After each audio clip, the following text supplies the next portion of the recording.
Every kid, every person has the ability to put one foot in front of the other. So like if you're saying, okay, I'm going to climb Mount Everest, and you're at the bottom of the mountain and you look up and you're going, I'm not going to climb Mount Everest, right? But if you break it down into sections and just one foot in front of the other, one step at a time, next thing you know, you're at the top of the mountain. It's just a matter of what's important to you. And what's important to you. For whatever reason, I didn't feel good about myself if I wasn't doing everything I could to be the best version of myself. If I felt like I left anything on the table, it would eat away at me. I wouldn't be able to look myself in the mirror. The Mamba mentality simply means trying to be the best version of yourself. That's what the mentality means. It means every day you're trying to become better. And it's a constant quest. It's an infinite quest. So starting at the age of 2, when I first started playing the game, and on and on and on, I always asked questions. I always tried to get better every single day, learn more. A lot of things I learned by being around the game. Right? So by the age of 6, I was already strategizing versus other 6-year-olds. I just constantly looked for things to learn from, and very observant. Everything I've learned from the game of basketball, I've carried it over into life. Like basketball's helped me be a better person, a better friend. Well, because there's life lessons that are within the game, like communication, like unselfishness, like attention to detail, and empathy and compassion. Like all those things are in the game. And as an athlete, if we are aware of those things, it helps us become better human beings. If your job is to try to be the best basketball player you can be, to do that, you have to practice, you have to train, right? You want to train as much as you can, as often as you can. So if you get up at 10 in the morning, train at 12, train for 2 hours, 12 to 2, you have to let your body recover. So you eat, recover, whatever. You get back out, you train, start training again at 6. Train from 6 to 8, right? And now you go home, you shower, you eat dinner, you go to bed, you wake up, you do it again, right? Those are 2 sessions.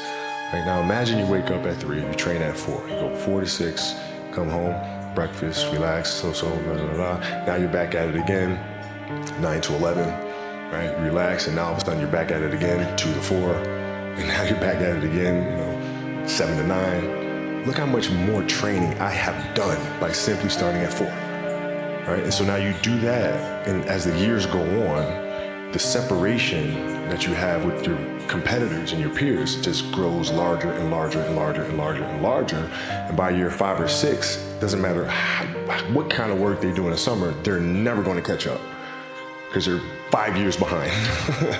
Right? So it makes sense to get up and start your day early because you can get more work in. If I start earlier, I can train more hours. And I know the other guys aren't doing it because I know what their training schedule is, right? So I know if I do this consistently over time, the gap's just going to widen and widen and widen and widen and widen, and they won't be able to get that back. So to me, it was just common sense. I'm like thinking, how can I get an advantage? Oh, start earlier. Yeah, let's do that. It's just a matter of what's important to you. And what's important to you. For whatever reason, I didn't feel good about myself if I wasn't doing everything I could to be the best version of myself. If I felt like I left anything on the table, it would eat away at me. I wouldn't be able to look myself in the mirror. Right? So the reason why I can retire now and be completely comfortable about it, because I know that I've done everything I could to be the best basketball player I could be. And so you can't leave any stone unturned. You can't shortchange yourself. Like you're not cheating anybody but yourself. Right? I mean, you're tired. You're literally this far away from the line. Why would you not go that extra to touch the line? Right? So if I let him get away with that, right, all of a sudden he starts maybe to cheat something over here, right? Not give his best over here, not give his best over here. And as years go on, he's not going to reach his full potential because he's been taking these little shortcuts that just add up. And you can't let that happen. Our job as teachers, as mentors, as inspirers, it's our responsibility to hold them accountable to those things. Whatever you're doing at that moment is what you're doing at that moment. It's like that's where the obsessiveness is having attention to detail for the action that you are performing at the time you're performing it. And if you can have that kind of focus, you can't help but to have a certain level of obsession or attention to detail. To be unyielding. Like you're always going after it, always going after it, always going after it. And if there's a challenge that ensues, oh, good, I want to see how I stack up to that. So you go after it, it's fun. It's like you get a chance to compete against opponents and you get a chance to see where you stack up against them. It's like, I want to see, maybe I'm not good enough today. If that's fine. I'll be good enough the next time I see you though, and you get a chance to always measure yourself. And it's just fun to do that. So I guess that's where relentlessness comes from. Whatever moments occur, good, bad, or indifferent, I can use those moments to propel me forward, use those as fuel to help me be a better player. Well, losing to the Celtics in the finals in 2008, that was tough. It was brutal. At night in the hotel room after we lost, just thinking to myself, I might never win another championship. Like I might have just, this is it. It's too hard to get back here. Maybe it's not in the cards to win another one. And so I go through that night of being mad, and then the next morning I wake up and I start thinking, nah, I gotta fix this. So where did it go wrong? Why did we lose? We weren't tough enough. Okay, we weren't tough enough. Whose responsibility is that to make the team tough? It's mine. All right, so now I have to start figuring out how I'm going to lead this team differently so to make sure that when we get to the finals the next time, we're tough and ready for this challenge. And that's how you bounce back from those moments. It was hard, man, because the Achilles injury is the worst injury for an athlete. It's like the worst. It's like the kiss of death. And when I ruptured my Achilles, I knew what happened. I knew the severity of the injury, and I didn't know if I was going to come back from it. This is it. My career could be over right now. Well, what I did is, I went home and I was just really angry. And I was angry. I was mad. I was angry. I worked so hard for us to get to the playoffs and to have a chance to win another championship, and then this happened. So I had a lot of anger. And then from the anger, then I was sad. And then you start feeling bad for yourself. And then you say, all right, okay, I'm done being a baby. Okay, what am I gonna do now? Because I can't sit here and give up. That's not an option. So now what?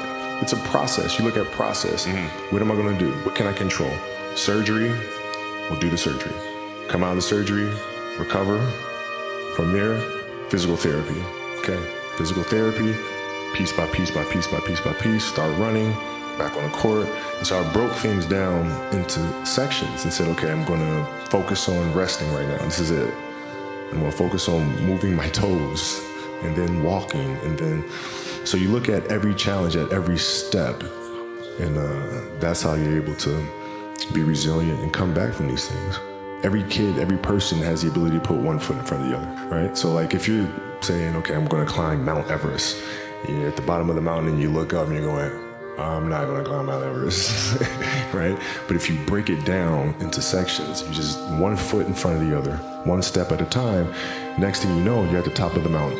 And I came back from the Achilles and I was fine. And then the next year I fractured my knee, right? It's like, oh, here we go again. Come back from that next year, tear my shoulder. Here we go again, right? But if I looked at those things in totality, it'd be depressing. But if I look at it as just the facts, this is it happened. Can't do anything about it. It happened. Now what are you gonna do? One step at a time. As time goes on, I'm sitting there 70, 80 years old, and I'm going to be wondering if I could have come back from this injury. I don't want to wonder. I want to find out. I want to see if the critics are out there saying he's done, he'll never come back. Well, maybe you're right. Maybe you're not. But let's find out. I think the greatest fear that we face is ourselves, actually. I think it's not anything that's external or anything that's superficial. I think the greatest fear you face is yourself, because we all have dreams, and it's very scary sometimes to accept the dream that you have, and it's scarier still to say, okay, I want that. It's scary because you're afraid that if you put your heart and soul into it and you fail, then how are you going to feel about yourself, right? So being fearless means putting yourself out there and going for it. No matter what, go for it. Not for anybody else, but for yourself. Dance beautifully in the box that you are comfortable dancing in, right?